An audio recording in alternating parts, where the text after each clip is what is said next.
سرکار ایک دفعہ تشریف فرمائے. شاہ صاحب ابھی ایک مضمون ذہن میں ہے کہ سرکار تشریف فرمائے. سرکار کے گھٹنے مبارک پر ایک شہد کی مکھی بیٹھتی ہے اور علماء بیٹھے ہوئے. کوئی بھی مکھی جو ہے وہ نجس ہے. نجس سے مراد وہ ناپاک ہے. وہ جب جسم پہ بیٹھے تو نہیں بیٹھنے دینا چاہیے, ناپاک ہے گویا کہ. لیکن شہد کی مکھی کے بارے میں یہ حکم نہیں ہے, کیونکہ شہد کی مکھی کو یہ سعادت حاصل ہے کہ اس نے رسول اللہ کے گھٹنوں کو چوما.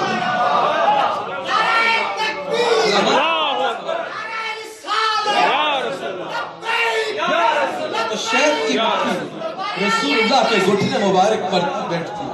سرکار نے پوچھا کہ ہے شہد کی مکھی, وہ سمجھتے ہیں بولیاں سب کی, وہی کرتے ہیں جولیاں سب کی. آؤ بازار مصطفیٰ کو چلے, باقی کھوٹے سکے کہاں پہ چلتے ہیں. وہاں پر شاہ صاحب کھوٹا سکہ نہیں چلتا, کھوٹا سکہ چاہتا ہے کھڑا ہو کے. خبردار جو عقیدہ دیا جائے کہ بازار مصطفیٰ میں جا کر بھی کھوٹا رہتا ہے, ارے وہی تو دربار ہے جہاں کھوٹا سکہ جاتا ضرور ہے لیکن وہاں سے نکلتا کھوٹا نہیں ہے, بلکہ وہاں جو سکہ چلا جائے وہ ایسا کھڑا ہو جاتا ہے کہ اس کے ساتھ کوئی کھوٹا لگ جائے وہ بھی کھڑا ہو جائے.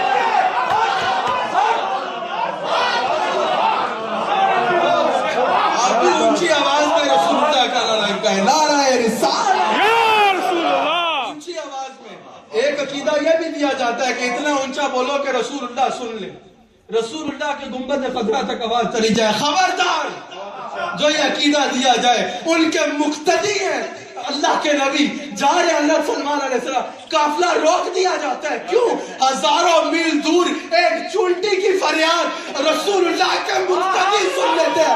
ارے جس کے مقتدی کی یہ حال ہے کہ ہزاروں کافی قدم دور سے, کافی دور سے چونٹی کی صدا سن لیتا ہے, وہ گنبد خضرا سے ورجینیا میں رسول اللہ کے غلاموں کی صدا نہیں سن سکتے, وہ دل کی صدا سنتے ہیں.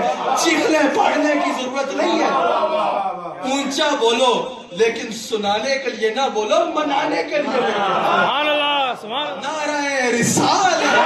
سرکار نے شہد کی مکھی سے سوال کیا کہ جب تو وہ رس نکالتی ہے وہ تو کڑوا ہوتا ہے, وہ تو کڑوا ہوتا ہے, وہ میٹھا کیسے ہو جاتا ہے؟ جب تو وہ رس نکالتی ہے وہ تو شدید کڑوا ہوتا ہے, تم چھتے میں جمع کرتی ہو, اس سے شہد بناتے ہو, اس کو میٹھا کیسے کر لیتی ہو؟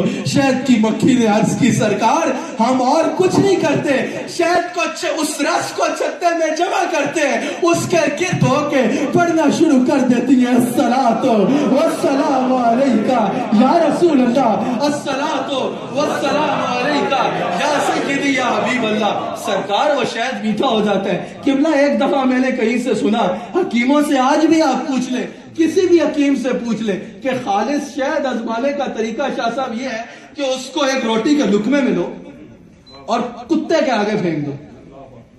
پوچھ لیں, کسی بھی حکیم سے پوچھ لیں, کتے کے آگے پھینک دو. اگر وہ کتا شہد کھا لے گا تو وہ خالص نہیں ہے, اگر کتا شہد کھا لے گا تو خالص نہیں ہے, اور اگر اس نے چھوڑ دیا نہ کھایا تو وہ خالص ہے. میں نے کہا اور کچھ نہیں تو ڈاکٹر صاحب آپ کی اس بات سے مجھے اتنا تو پتا چل گیا, جس کھانے پہ درود پڑا ہوا ہو وہ کتے نہیں کھاتے,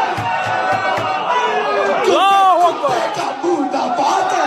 جس کھانے پہ درود پڑا ہوا ہو وہ کوئی نجس کتا نہیں کھاتا, وہ اللہ والا کتا نجس ہوتا ہے, کتا پلیت ہوتا ہے. کتے کا یہ نہیں ہے کہ درود کا کھانا کھائے, درود کا کھانا کھانا صرف مسلمانوں کا کام ہے, مومنین کا کام ہے, رسول اللہ کے غلاموں کا کام ہے.